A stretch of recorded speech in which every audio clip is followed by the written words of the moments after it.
Last class में मैंने आपको पर्सनालिटी व्यक्तित्व के बारे में बताया था, व्यक्तित्व क्या होता है और किस प्रकार से काउंसलिंग के द्वारा, परामर्श के द्वारा व्यक्तित्व का मॉडिफिकेशन, पर्सनालिटी मॉडिफिकेशन किया जाता है या व्यक्तित्व का परिमार्जन किया जाता है। आज की कक्षा में आपको मैं पर्सनालिटी असेसमेंट की बात करूंगा। व्यक्तित्व का मूल्यांकन या व्यक्तित्व का मापन किस प्रकार किया जाता है, इसके बारे में सबसे पहले मैं एक परिभाषा को स्पष्ट करना चाहता हूँ। व्यक्तित्व किसे कहते हैं? अल्पोर्ट की जो एक परिभाषा थी, personality is the dynamic organisation of psychophysical systems which determines its unique adjustment with the environment। व्यक्तित्व उन मनोदेही गुणों का एक गत्यात्मक संगठन होता है जो वातावरण के साथ उसके अपूर्व समायोजन का निर्धारण करता है। हम व्यक्तित्व को मापे कैसे हैं, किस प्रकार से मेजरमेंट करें? ये बड़ा बेटा एलोबरेटिव टॉपिक है, बहुत ज़्यादा एक्सप्लोर किया जा सकता है क्योंकि एक एक प्रकार की टेक्निक में भी बहुत लंबा चौड़ा समझाया जा सकता है। आज की क्लास वैसे भी काफ़ी लंबी क्लास होने वाली है, near about more than 50 minutes की क्लास होगी। आप इसको ध्यान से देखें। सबसे पहले पर्सनालिटी असेसमेंट की बात, कि हम अगर किसी व्यक्ति की व्यक्तिगत विशेषताओं को अगर मापन करते हैं, उसे हम व्यक्तित्व का मापन कहते हैं। It is an measurement of personal characteristic. And again Philip, Holtzman, Irwin, Sarason, इन लोगों ने दोनों लोगों ने बात की थी, होल्जमैन और सार्सन ने 1999 में। It is the cultivating stage of collecting information to advance the psychological theories and researches and to increase the probability of taking wise decision in applied settings. व्यक्तित्व मूल्यांकन के महत्व को इंगित करती हुई परिभाषा बताती है कि व्यक्ति के द्वारा उन सूचनाओं को संकलित करना जो कि मनोवैज्ञानिक सिद्धांतों और मनोवैज्ञानिक जो शोध हैं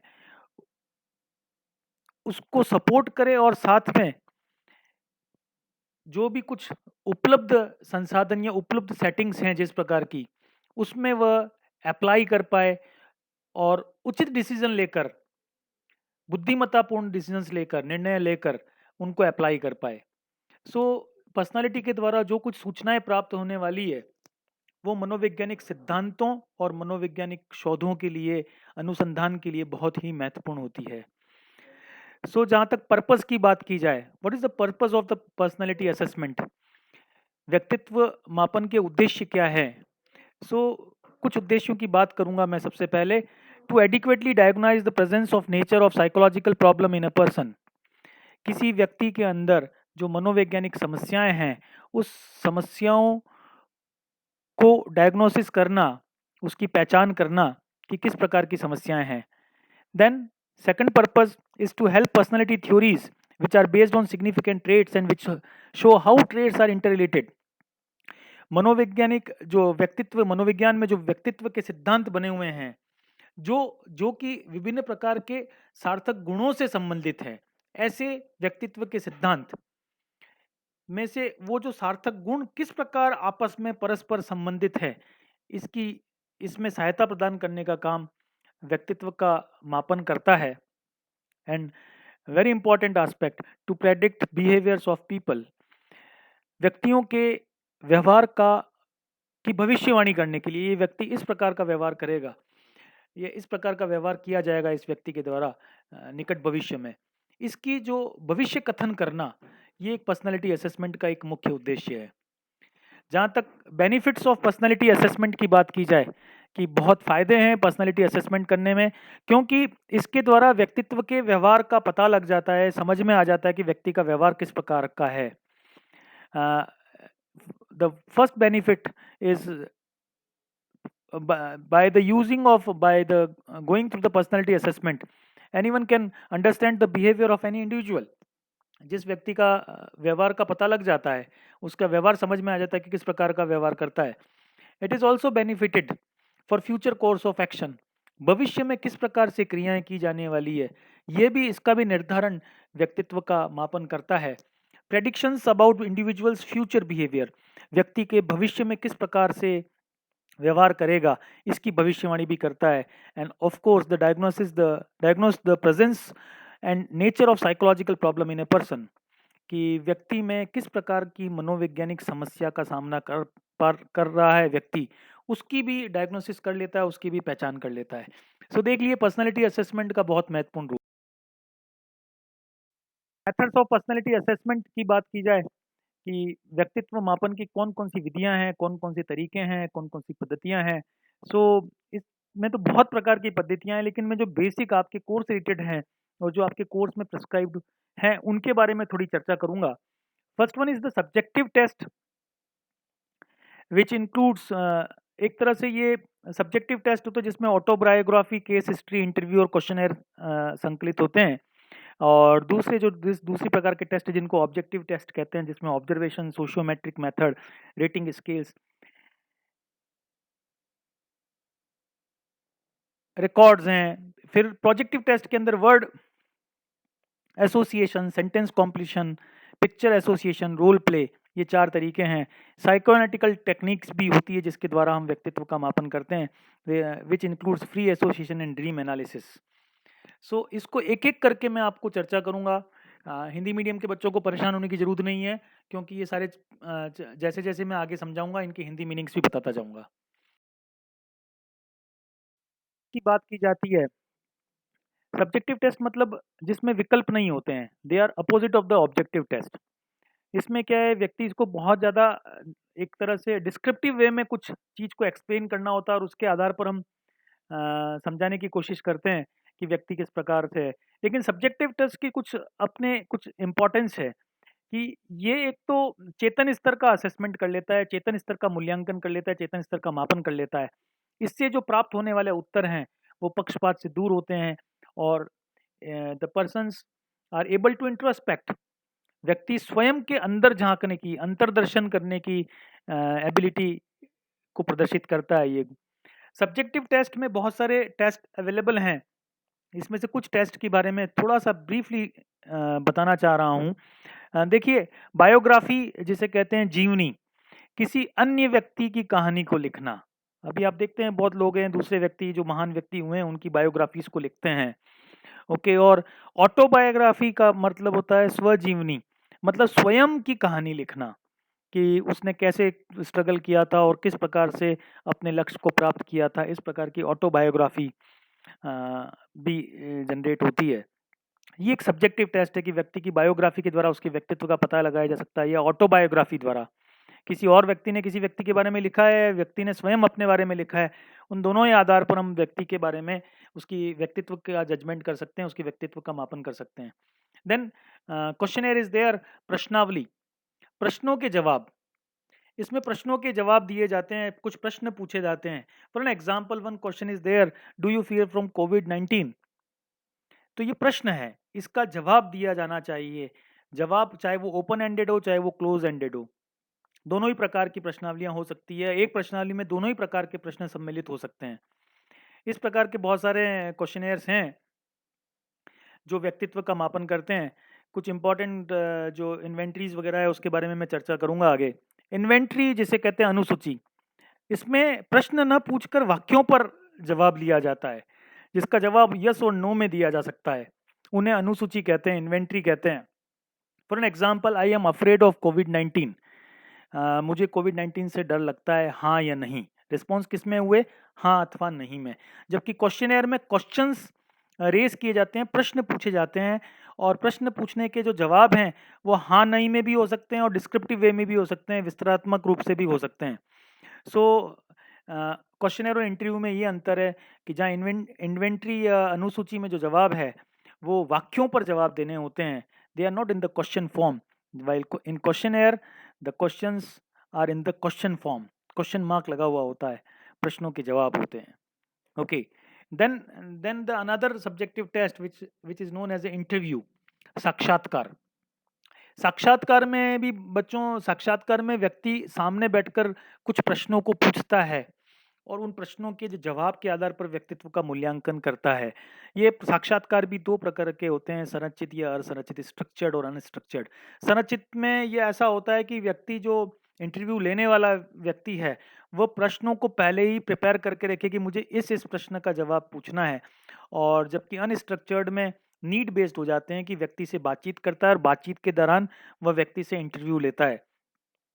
इसके अलावा एक और मेथड है जिसको सब्जेक्टिव टेस्ट में इंक्लूड किया गया है, केस स्टडी, जीवन अध्ययन, विस्तृत सूचना। इसमें विस्तृत सूचना ली जाती है, लेकिन सर्टेन लिमिटेशंस तक। Detail information till certain limitations. जीवन अध्ययन है कि मुख्य मुख्य बातें क्या हुई है जीवन के बारे में, ये बताएं। जैसे ये समस्या, कोई समस्या की है कि मेरे को आजकल बहुत निराशाजनक स्थितियों का सामना करना पड़ रहा है, तो ठीक है, 2 4 5 साल पहले से पूछना शुरू कर देंगे कि ऐसा कब हुआ था, पिछले 2 साल पहले आपने क्या किया था, क्या जॉब करते थे। इस प्रकार से जीवन अध्ययन उसका किया जाता है। इसमें भी कुछ प्रश्नों की प्रिपरेशन पहले की जाती है और अनस्ट्रक्चर्ड तरीके से भी कुछ असरचित प्रश्नों का भी जवाब दिया जाता है, जीवन अध्ययन। एक और वृहद मेथड है, बहुत ही सब्जेक्टिव है, which is known as the case history method, जीवन इतिहास। It's a detail information from the initiation age, जब से जन्म हुआ है तब से आज तक के दिनांक में उसके आसपास के वातावरण के साथ वह किस प्रकार से बिहेव कर रहा है, लोग उसके साथ कैसा व्यवहार कर रहे हैं, वह किन घटनाओं को महत्वपूर्ण मानता है, किन घटनाओं को महत्वपूर्ण नहीं मानता, उसके साथ क्या अच्छी बातें एवं बुरी बातें हुई है। ये सारी history from the moment of the birth, जब से उसे समझ आई है तब से लेकर अभी तक, आज की दिनांक तक, जिस दिनांक को केस हिस्ट्री ली जा रही है, सारी इंफॉर्मेशन को कलेक्ट किया था, उसे केस हिस्ट्री मेथड कहते हैं। ऑब्जेक्टिव टेस्ट, यह भी हमारे चेतन स्तर का मूल्यांकन करता है। Objective test also evaluate consciousness. It is also unbiased. ये भी पक्षपात से दूर होते हैं, बिना पक्ष के निष्पक्ष होकर व्यक्तित्व के गुणों का मापन कर पाते हैं। So first method which is known as an observation method, जिसे प्रेक्षण विधि कहा जाता है। इसमें देखकर व्यक्ति अध्ययन करता है। प्रेक्षण की परिभाषा को देखें, नेत्रों के द्वारा किया गया अध्ययन प्रेक्षण विधि कहलाती है, जैसा हमने फर्स्ट ईयर में भी पढ़ा था। और फर्स्ट ईयर में इस मेथड ऑफ स्टडिंग साइकोलॉजी की बात की थी, उसमें ऑब्जर्वेशन मेथड की भी बात की थी कि प्रेक्षण में कई प्रकार के प्रेक्षण होते हैं, participant, non participant, field observation, laboratory observation. इसमें बेसिकली व्यक्ति दूसरे व्यक्ति को देखकर उसके बारे में अध्ययन करता है, उसके व्यक्तित्व के गुणों के बारे में अध्ययन करता है, जिसमें सहभागी, असहभागी, क्षेत्र अध्ययन, प्रयोगशाला अध्ययन, सभी प्रकार के, चारों प्रकार के प्रेक्षण संभव होते हैं। सहभागी में व्यक्ति खुद एक पार्टिसिपेंट बन जाता है किसी समूह का और उसके बाद किसी दूसरे व्यक्ति के व्यवहार के बारे में, उसके व्यक्तित्व के गुणों के बारे में अध्ययन करता है। असहभागी में व्यक्ति स्वयं उस समूह का पार्ट नहीं बनता, लेकिन दूर बैठकर या किसी अन्य माध्यम के द्वारा उसके बारे में सूचनाओं को एकत्रित करता है। ये असहभागी प्रेक्षण हुआ। और क्षेत्र, जहाँ फील्ड पर जो कोई काम कर रहा है किसी क्षेत्र विशेष में, वहाँ स्वयं जाकर उस व्यक्ति की वास्तविक स्थिति का, उसके व्यक्तित्व के गुणों का पता लगाना। एंड देन लेबोरेटरी एक्सपेरिमेंट्स, जिसे ऑब्जर्वेशन जिसे कहा जाता है, बेसिकली इसमें प्रयोगशाला में व्यक्ति को लाया जाता है और उसके व्यवहार के बारे में अध्ययन किया जाता है। अध्ययन करने के कई तरीके हो सकते हैं बेटा ऑब्जर्वेशन करने के, और वीडियो रिकॉर्डिंग्स के द्वारा उसके बिहेवियर को स्टडी किया जा सकता है, या उसकी ऑडियो रिकॉर्डिंग्स के द्वारा भी उसके उसके कम्युनिकेशन पैटर्न की स्टडी की जा सकती है। और ये सब उसको मालूम हो या मालूम नहीं हो, इसी प्रकार से किसी भी प्रकार से प्रेक्षण करना संभव होता है। दूसरा इंपॉर्टेंट मेथड जिसे सोशियोमेट्रिक मेथड कहा जाता है, समाज मिति विधि। ये भी आप लोगों ने फर्स्ट ईयर की सोशल साइकोलॉजी में पढ़ा था। समाज मिति विधि, this sociometric method was developed by J L Moreno. आपको ध्यान हो, आपने एक प्रयोग किया था जिसमें एक समूह के सदस्यों के बीच के संबंधों के बारे में पता लगाने की कोशिश की थी कि क्या उनके संबंध एक तरफा है या पारस्परिक संबंध है, व्यक्ति एकाकिक है या रिजेक्टेड पर्सन है, या कोई दलबंदी जैसी कोई संरचना है समूह की। तो समूह में व्यक्ति का किस प्रकार की स्थिति है, इसके अध्ययन करने के लिए, तो किस बेसिकली समूह में व्यक्ति की स्थिति भी व्यक्तित्व के गुणों को ही प्रदर्शित करती है। सो अगर व्यक्ति के अंदर क्या नेता के गुण हैं, क्या वो एक तरफा संबंध रखता है, या लोग उसको पसंद करते हैं, या वह लोगों को द्वारा पसंद किया जाता है, या वह लोगों को पसंद करता है, लोग उसकी बात को मानते हैं या वह लोगों की बातों को मानता है। दो व्यक्तियों के बीच में किस प्रकार की फ्रेंडशिप, किस प्रकार के संबंध हैं, रिलेशनशिप या एनिमीशिप किस प्रकार के संबंध है, आपस में कहीं ज्वेलेसी है, किसी भी प्रकार के गुण का अध्ययन किया जा सकता है। क्या व्यक्ति अकेला रहता है या ग्रुप में रहना पसंद करता है, या कोई एक समूह बंदी है, दल बंदी है, इस प्रकार की ये सारी टेक्निक दल बंदी के द्वारा एक सोशियोग्राम बनाया गया था, आप लोगों को ध्यान हो, जिसमें नेता का पता लगाया गया था एक तरफा स्टार पर्सन जिसे कहा जाता है, उसका पता लगाया गया था। तो sociometric method is one of the objective test. Another method which is known as the rating skills. इसमें एक व्यक्ति दूसरे व्यक्ति के कुछ गुणों के बारे में रेटिंग करता है। रेटिंग मतलब कम से ज़्यादा की तरफ। जैसे मैं ये पूछूं कि मेरे से अगर कोई व्यक्ति ये पूछे कि आप अपने विद्यार्थियों को डिसिप्लिन में कितने अंक प्रदान करते हैं, just you rate it from 1 to 5। 1 मतलब सबसे कम और 5 मतलब सबसे ज़्यादा। तो this is assessment of one person by another person which is terms in the term of rating skills. It is another objective test. Then another method of objective test is antinodal records, वृतांत कहते हैं जिसे। Basically ये भी एक बड़ा important वे हो सकता है। एक तरह से लॉन्गिट्यूडिनल स्टडी होती है जिसमें, जैसे एग्जांपल के लिए कि एक टीचर के द्वारा एक कॉलेज में पढ़ने वाले बच्चे के बारे में अध्ययन किया गया। तो जब आपने फर्स्ट ईयर के अंदर एडमिशन लिया था तब से लेके आप एमए फाइनल के तक अंदर तक आ जाएंगे, तब तक आपके क्या अचीवमेंट्स रहे, क्या आपके शॉर्ट कमिंग्स रहे, आपका क्लास में बिहेवियर कैसा रहा। उसमें जो भी कोई स्पेसिफिक इवेंट आपके द्वारा प्रदर्शित किया गया वो टीचर के द्वारा अगर नोट कर लिया गया, वो सारी बातें जो अच्छी थी चाहे बुरी थी, इन सारे वृत्तांतों को नोट कर लिया गया और उसके बाद उस रिकॉर्ड के आधार पर, उस वृतांत के आधार पर व्यक्ति के व्यक्तित्व का मापन किया जाता है, उसका एस्टिमेशन किया जाता है कि इस व्यक्ति का व्यक्तित्व किस प्रकार। इम्पोर्टेंट टेस्ट जिसके बारे में आप लोगों को कम जानकारी है, इसके बारे में थोड़ी सी मैं बात करना चाहता हूँ। प्रोजेक्टिव टेस्ट ये जिसको प्रक्षेपी विधियां कहते हैं, प्रक्षेपण विधियां या प्रक्षेपी विधियां। ये लॉरेंस फ्रैंक के द्वारा दी गई थी। ये व्यक्तित्व का मापन प्रत्यक्ष रूप से न करके अप्रत्यक्ष रूप से करता है। ये it indirectly measures personality, not directly. It measures personality indirectly. Then response towards unorganised stimulus और सिचुएशन। जो कोई असंगठित सा उद्दीपक है या ऐसी कोई असंगठित सी स्थिति है, उसमें व्यक्ति किस प्रकार से रिस्पॉन्स करता है, उसके आधार पर व्यक्तित्व का मापन किया जाता है। और इसमें ऐसा माना जाता है प्रोजेक्टिव मेथड्स में कि personality traits are expressed indirectly. व्यक्तित्व के गुण हैं वो अप्रत्यक्ष रूप से बताए जाते हैं, प्रदर्शित किए जाते हैं व्यक्तियों के द्वारा। इसमें कई मेथड हैं। ओके, सबसे पहला मेथड जिसे हम लोग वर्ड एसोसिएशन का नाम देते हैं। बच्चों इसके एग्जाम्पल से वो आने वाले इस लेक्चर में ही आगे मैं आप लोगों को समझाऊंगा कि किस प्रकार के क्या क्या एग्जाम्पल्स थे। वर्ड एसोसिएशन, ये शब्द साहचर्य, बहुत सिंपल सी बात है।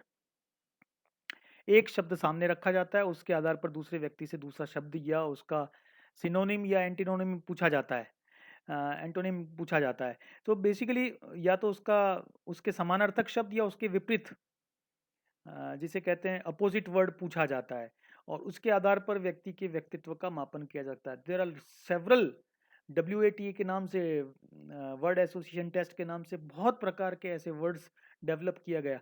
लेकिन जो पहला काम किया गया था, it was done by Galton. He has made list of 75 words. और बाद में कार्ल जुंग ने तो एक क्लिनिकल डायग्नोस्टिक टूल का भी निर्माण किया था वर्ड एसोसिएशन टेस्ट के आधार पर ही।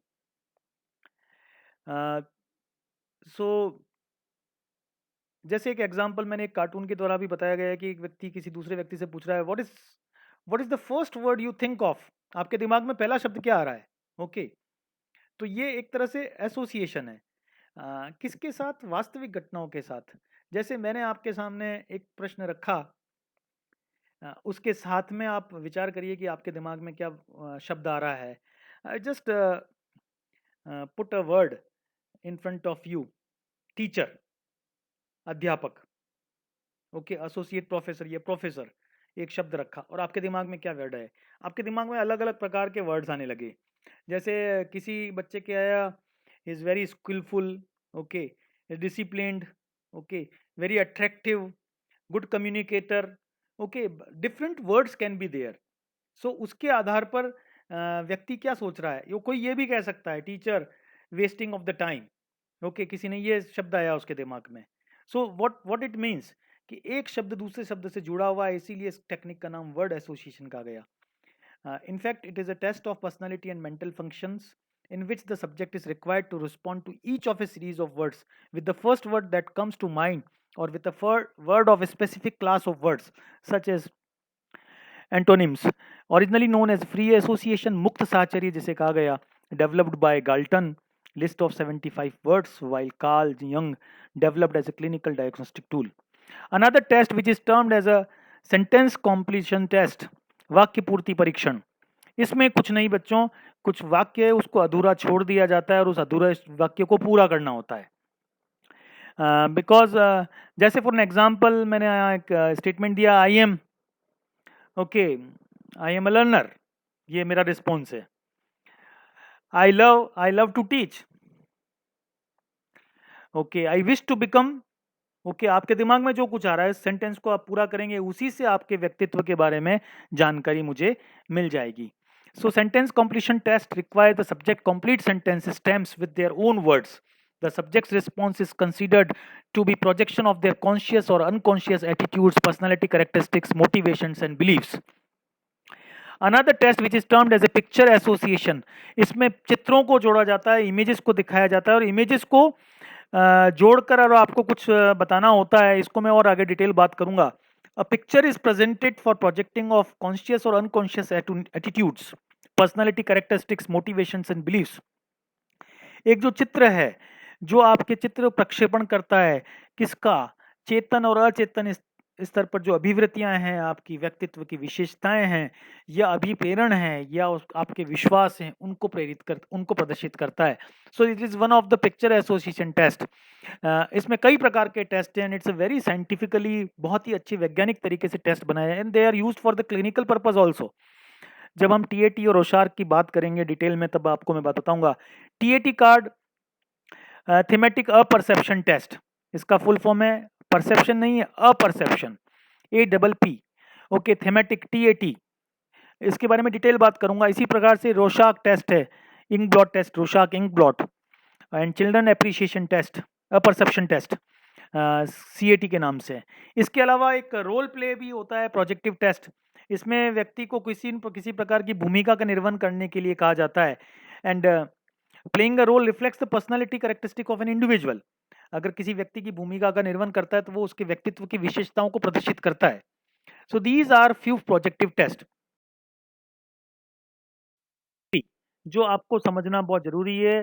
Being a student of psychology of third year class, BA part 3. Okay, so इसको समझना बहुत जरूरी है कि MMPI टेस्ट होता क्या है. बहुत बेसिक सा आइडिया दूंगा मैं आप लोगों के सामने. बच्चों, यहाँ से कुछ स्लाइड्स हैं वो टोटली इंग्लिश में लिखी हुई है. हिंदी टाइपिंग करना इट्स वेरी टफ जॉब. आप जानते हैं कि बच्चों ये थोड़ा सा एक डिफिकल्ट फेज है. लेकिन फिर भी मैंने कोशिश की, आपको मैं समझाऊंगा कि the original MMPI was developed by Stark Hathaway and McKinley MMPI-2 in 1989. Butcher, Delstorm, Graham, Telegan and Kramer published in MMPI-2 restructured form. MMPI-2 RF restructured form के लिए RF लिखते हैं 2008. अभी कुछ सालों पहले ही 2008 में ही MMPI-2 RF करके एक टेस्ट हुआ. इसका फुल नेम है Minnesota multiphasic personality inventory, MMPI. Basically this test assess the personality traits and psychopathology. जो जिस प्रकार के असामान्यता है या व्यक्तित्व गुण है उनका मापन करता है. ये it is primarily intended to test people who are suspected और हैविंग मेंटल हेल्थ और अदर क्लिनिकल इश्यूज.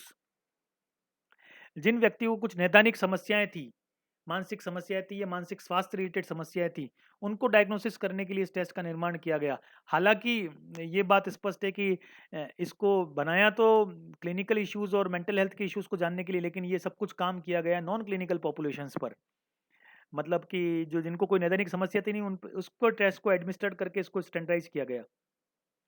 अभी दो फॉर्म्स बड़े फेमस हैं. MMPI-2 जिसमें 567 ट्रू फॉल्स तरह के क्वेश्चन है, 567 true false questions are there. And the MMPI-2 RF, जैसा मैंने आपको बताया, रिस्ट्रक्चर्ड फॉर्म, इसको 2008 में पब्लिश किया गया था और इसमें 338 ट्रू फॉल्स आइटम्स हैं.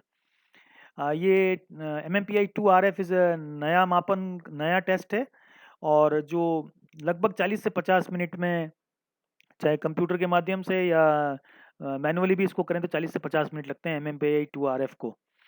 लेकिन फिर भी MMPI-2 जो है वो बहुत अधिकतर यूज़ किया जाता है. और जो एक एमएमपीआई ए वर्जन निकाला गया है, ये टीनेजर्स के लिए बनाया गया है स्पेशली, एमएमपीआई ए फॉर्म जो नाम दिया गया। इसमें होता क्या है बच्चों, it's a protected psychological instrument, meaning it can only be given and interpreted by psychologist train to do so. Okay. ये किसको टेस्ट करना चाहिए? सबसे पहले जो इसमें एक्सपर्टाइज है इस टेस्ट को कंडक्ट करने में, उसी को टेस्ट को एडमिनिस्ट्रेट करना चाहिए। अभी तो कंप्यूटर के द्वारा भी संभव है, और क्योंकि इसके जो स्कोरिंग्स हैं वो डिफरेंट हैं, क्योंकि बहुत सारे स्केल्स हैं इसके अंदर, और फिर अंत में सारी जब कैलकुलेशंस करने के बाद, सारे जो मेजरमेंट्स करने के बाद पर्सनालिटी के डिफरेंट करेक्टरिस्टिक्स को क्लिनिकल स्केल्स पर या नॉर्मल स्केल्स पर भी मेजर करने के बाद पर्सन की हिस्ट्री के साथ उसको जोड़कर एक मनोवैज्ञानिक द्वारा एक रिपोर्ट लिखी जाती है, जो कि मनोवैज्ञानिक कंसर्न से रिलेटेड होती है। क्लिनिकल सब स्केल्स हैं, नैदानिक सब स्केल्स हैं, जो 10 प्रकार की अलग-अलग बातों को मेज़र करता है। Hypochondriasis, depression, hysteria, psychopathic deviate, masculinity, femininity, paranoia, psychasthenia, schizophrenia, hypomania, social introversion. ये कुछ बातें ऐसी हैं जिनको मेज़र करता है। क्लिनिकल रूप से, नैदानिक रूप से अगर व्यक्ति को कोई व्यक्तित्व संबंधी समस्या है, जैसे कि बॉडी के सिम्पटम्स हैं तो हाइपोकॉन्ड्रियासिस होता है। डिप्रेशन के लिए डिप्रेसिव सिम्पटम्स, जिसमें 32 आइटम्स तो एचएस में थे, हाइपोकॉन्ड्रियास में थे। ये इसके एब्रीविएशंस यूज़ किए जाते हैं इसकी स्कोरिंग में, एचएस एंड डी एंड एचवाई। इसी प्रकार से डिप्रेसिव सिम्पटम्स के लिए डिप्रेशन, जिसमें 57 आइटम्स हैं ट्रू फॉल्स तरीके के, उनको यूज़ किया जाता है। सो 10 सब स्केल्स आर देयर।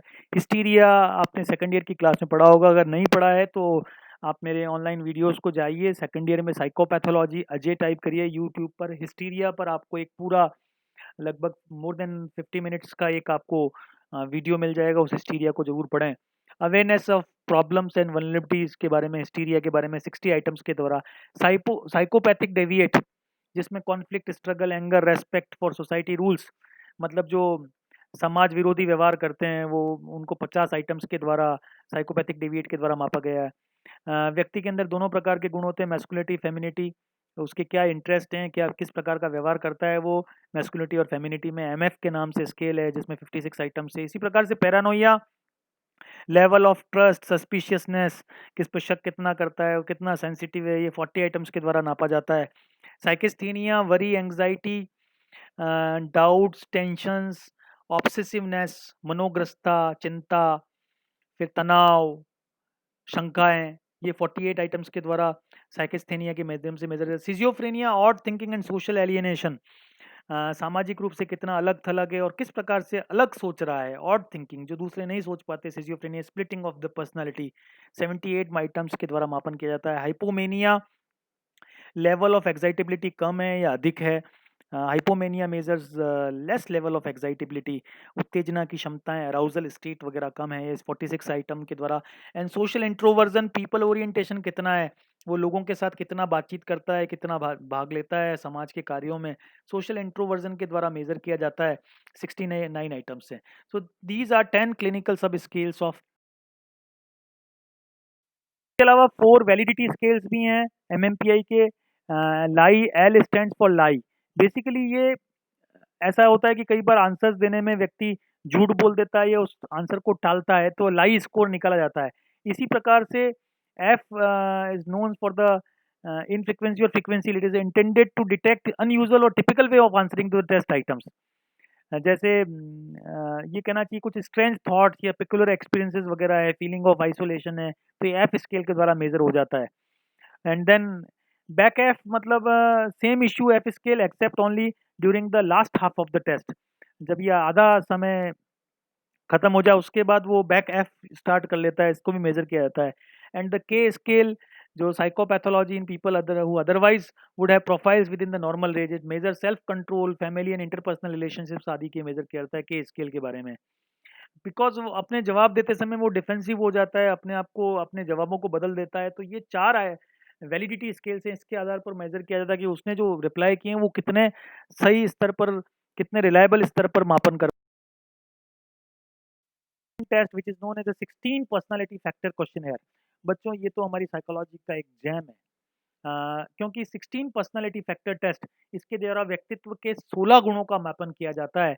इसका जो निर्माण सबसे पहले एम्पेरिकल रिसर्चेस के बेस पर रेमंड बी कैटल ने किया था, और जो 5th एडिशन जो है इसका उसमें 185 185 मल्टीपल चॉइस आइटम्स होते हैं और ये व्यक्तित्व के 16 गुणों को मापन करता है और 10 पॉइंट स्केल्स पर इस स्कोर्स को टी स्कोर्स के माध्यम से कन्वर्ट किया जाता है। इस 10 स्कोर को मतलब होता है 1 से लेके 10 तक। इसमें बहुत स्पष्ट है कि इस 10 स्केल का जो मीन है 5.5 और स्टैंडर्ड डिविएशन 2 होता है और जो यदि कन्वर्ट करने के बाद अगर 4 से स्कोर कम आता है तो उसको हम लो बोलते हैं और 7 से अधिक आता है उसको हाई बोलते हैं। 9 और 10 तो वेरी हाई, इसी प्रकार से 1 और 2 जो स्कोर अगर प्राप्त होता है तो वेरी लो। बेसिकली इसको एक क्या किया गया था बच्चों की बहुत सारे प्रश्नों के को दिया गया और स्टैंडर्डाइज किया गया और सांख्यिकी में एक प्रविधि जिसको हम फैक्टर एनालिसिस कहते हैं, कारक विश्लेषण, उसके द्वारा बहुत सारे आइटम्स को 16 फैक्टर्स में कन्वर्ट करके इन्होंने 16 पीएफ टेस्ट बनाया था। इसके बाद 4 और सेकेंडरी फैक्टर्स भी इन्होंने जनरेट किए थे। सो ये बच्चों साइकेट्रिक डिसऑर्डर्स और जो थेरेपीज़ वगैरह देनी है उसकी प्लानिंग करने में हेल्पफुल रहता है। ये व्यक्ति की इनसाइट, सूझ को, आत्मसम्मान को, उसकी संज्ञानात्मक जो तरीके हैं उनको, फिर क्या वो परिवर्तन को स्वीकारता है या नहीं, कितना खुला है परिवर्तन को स्वीकारने के लिए, सहानुभूति कितनी रखता है, देन व्यक्तियों पर विश्वास कैसा रखता है, किन-किन लोगों से जुड़ा हुआ है, उसकी अंतर्वैयक्तिक आवश्यकताएँ क्या-क्या है, अपने से सुपीरियर अथॉरिटी के प्रति किस प्रकार की अभिवृत्ति रखता है, या जो सत्ता में है उनके प्रति किस प्रकार की प्रतिक्रिया व्यक्त करता है, या अपनी कुंठाओं को कितना टॉलरेट कर पाता है और किस प्रकार से अपने ईगो को डिफेंड कर पाता है, इसका भी मेज़र करता है। सो ये एंग्जायटी, एडजस्टमेंट, इमोशनल स्टेबिलिटी और बिहेवियरल प्रॉब्लम्स की बहुत सारी समस्याओं का मापन कर लेता है। दुश्चिंता, समायोजन, सांवेगिक स्थिरता और व्यवहारात्मक समस्याओं का मापन कर लेता है। क्लिनिशियंस हैं वो इसका यूज़ करते हैं कि वो जो एक उनको जो ट्रीटमेंट का प्लान बनाते हैं, थेरेपेटिक प्लान बनाते हैं, उसके अंदर जो किस प्रकार की टेक्निक यूज़ की जानी चाहिए। और इसके अलावा भी इस जो 16 पीएफ का यूज़ है, करियर और ऑक्यूपेशनल सिलेक्शंस में भी यूज़ किया जाता है। पहले के समय में जब कोई सेना वगैरह में भर्ती हो जाता होना होता था तो उसके लिए एक स्पेशल टेस्ट होता था। इवन लेक्चरशिप के एग्ज़ाम्स के लिए भी एक टेस्ट होता था या आरएस, आईएएस के एग्ज़ाम्स में भी 16 पीएफ टेस्ट को यूज़ किया जाता था, 16 पर्सनैलिटी फैक्टर टेस्ट। 16 फैक्टर्स को मेज़र करता है, इसके बारे में लिखा गया है, अगर लो रेंज है तो क्या है और हाई रेंज है तो क्या है। इतना बहुत कुछ डिटेल करने की ज़रूरत नहीं है, फिर भी मैंने आपको रिफ्लेक्ट करने के लिए कि किस प्रकार से देखिए बच्चों की अगर वार्मथ को मेज़र करता है, अगर हाई आते हैं तो वो दूसरों की तरफ अटेंटिव होते हैं और कम आता है तो डिस्टेंट होता है, कूल होता है, रिजर्व्ड होता है। इसी प्रकार से reasoning, emotional stability, dominance, liveliness, rule consciousness, social boundness, vigilance, abstractness, privateness, apprehension, openness to change, self-reliance, perfectionism and then tension. ये इतनी 16 फैक्टर्स को मेज़र करता है। सो अगर स्कोर ज़्यादा आएगा तो हाई रेंज के डिस्क्रिप्शंस लिखे हुए हैं और अगर लो आता है इसका मतलब क्या होता है। तो व्यक्ति के व्यक्तित्व के गुणों का मापन इन 16 गुणों के आधार पर किया जा सकता है।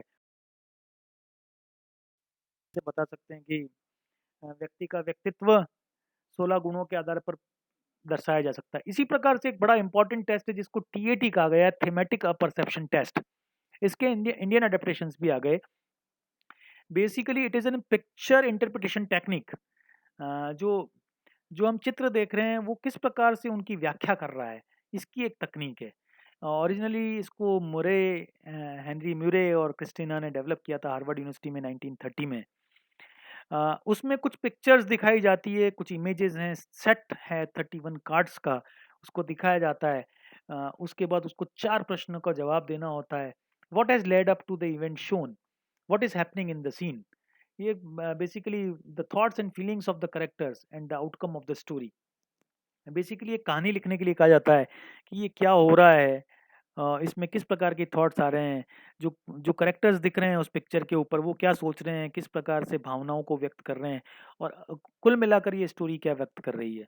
बच्चों यहाँ मैं बता दूं, अगर आप साइकोलॉजिकल टेस्ट, साइकोलॉजी सब्जेक्ट को और डीपली समझना चाहते हैं और अगर पूरा एनालिसिस करें, किसी व्यक्ति के द्वारा कोई स्टोरी अगर स्वयं के द्वारा बनाई जाए, आप द्वारा स्वयं द्वारा बनाई जाए, तो स्टोरी में जो मुख्य पात्र होता है वो व्यक्ति स्वयं होता है। ऐसा थीमेटिक परसेप्शन टेस्ट में माना गया था और उसके आधार पर स्कोरिंग किया गया था। इसका कंप्लीट वर्जन में 31 कार्ड्स होते हैं और मुरे ने ये कहा था कि 20 कार्ड्स को यूज़ कर लें और बाकी सारे कैरेक्टर्स कॉपी होते हैं, दूसरे सब्जेक्ट से मिल जाते हैं। स्टोरीज भी मिलती जुलती प्रतीत होती है और उसने ये कहा था कि अभी इसीलिए बहुत सारे लोग 5 से 12 कार्ड्स को भी यूज़ करते हैं और क्लाइंट की सिचुएशंस के आधार पर यूज़ किए जाते हैं।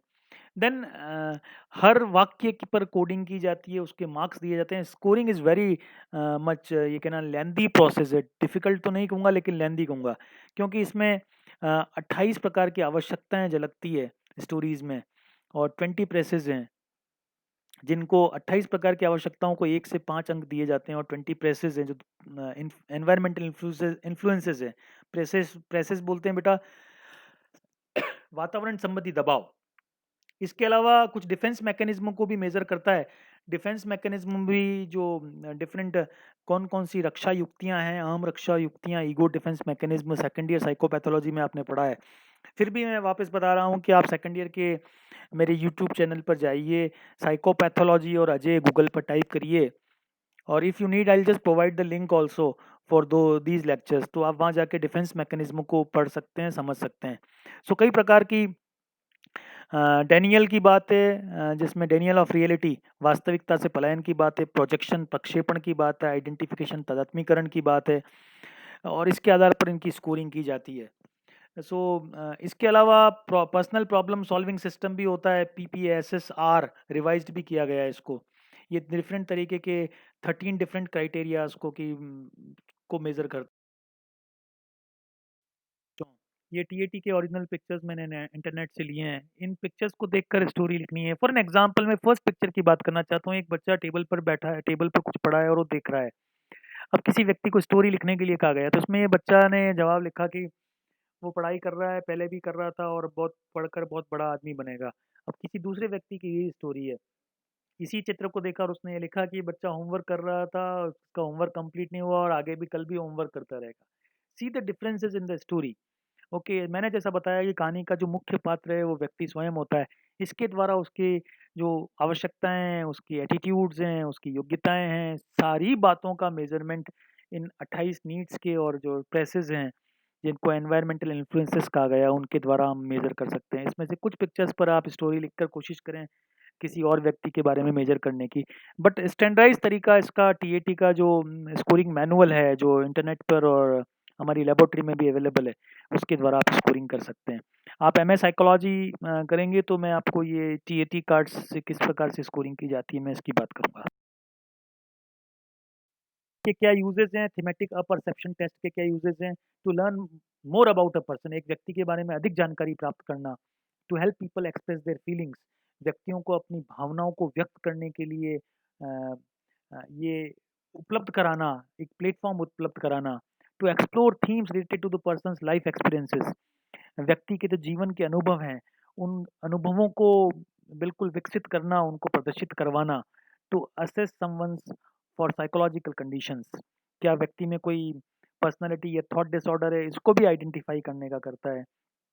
टू इवैल्यूएट क्राइम सस्पेक्ट्स, अगर किसी ने कोई अपराध किया है, उस अपराध को पता लगाना है, तो भी क्राइम सस्पेक्ट्स को भी पता लगाता है TAT. And to screen the job candidates, अगर किसी व्यक्ति को किसी जॉब की आवश्यकता है, तो क्या वो उस जॉब के लिए सूट करेगा या नहीं करेगा, उसकी जो भूमिका है वो किस प्रकार की रहेगी, किस प्रकार से वो लीडरशिप को प्ले करेगा या इस प्रकार की टीएटी कार्ड्स के द्वारा भी व्यक्तित्व का मापन किया जाता है और ये भी मिलिट्री और जो कई अच्छी लॉ एनफोर्समेंट की जो पोजीशन है उसमें इसका यूज़ किया जाता है। Which is known as a Rorschach ink blot test. Ink blot का नाम आपने सुना होगा, शाई का धब्बा। तो मैं आपको बचपन के दिनों में ले जाता हूँ कि जब आप छोटी क्लासेस में थे, 2 पेज के बीच में एक शाई का ड्रॉप डाल देते थे और पेज को मोड़ देते थे, 2 सिमिलर दोनों तरफ की एक जैसी आकृति बन जाती थी, फिर आकृति को देखकर कोशिश करते थे इसके अंदर क्या बना है। तो रोरशार्क एक ऐसे साइकोलॉजिस्ट थे, जिन्होंने इसको डेवलप किया और ये 5 साल से लेकर एडल्टहुड तक के लिए ये टेस्ट बनाया गया। इसमें कुछ फिक्स 10 ऑफिशियल इंक ब्लॉट्स लिए गए और एक सेपरेट व्हाइट कार्ड दिया गया और जिनकी जो साइज़ थी वो 18 बाय 24 सेंटीमीटर की साइज़ थी। ओके, और हर जो शाई का धब्बा था वो बायलैटरिकल सिमेट्री लिया हुआ था, मतलब कि दोनों अगर बीच में से उसको आधा काट दिया जाए तो दोनों प्रकार एक प्रकार की आकृति नजर आती है। 5 इंक ब्लॉट्स हैं वो बिल्कुल काले रंग की इंक के थे, 2 ब्लैक और रेड इंक के थे, और 3 जो कार्ड थे वो मल्टी कलर्ड थे ऑन ए वाइट बैकग्राउंड। सफेद बैकग्राउंड के ऊपर इस प्रकार से 10 कार्ड्स टोटल थे। उसके बाद उनको उस शाही के धब्बे के आधार पर अपनी मोटिवेशंस, रिस्पॉन्स टेंडेंसीज, ये कहना चाहिए कि उसकी अभिप्रेरण, उसकी किस प्रकार से वो रिस्पॉन्स करता है, उसके संज्ञानात्मक क्रियाएं किस प्रकार है, क्रियाशीलता कैसी है, कैसे उसका लगाव है, अफेक्टिविटी है, और व्यक्ति स्वयं को और दूसरे व्यक्तियों के साथ संबंधों को किस प्रकार से प्रत्यक्षीकृत करता है, इन सारी बातों का मेजरमेंट इसके द्वारा किया जाता है। अ, इसमें व्यक्ति को ये फ्रीडम दी जाती है कि वो किसी भी प्रकार से घुमा फिरा कर उस कार्ड को देखे और उसके बाद उसमें जो कुछ उसको दिख रहा है वो सब चीज़ों को बताए, और उन बातों को जो रोशार-किंग ब्लॉट टेस्ट को कंडक्ट कर रहा है वो उन सारी बातों को नोट करता है। किन-किन बातों को नोट करता है नेक्स्ट वाली स्लाइड में। Vigilance, abstractedness, privateness, apprehension, openness to change, self reliance, perfectionism and then tension.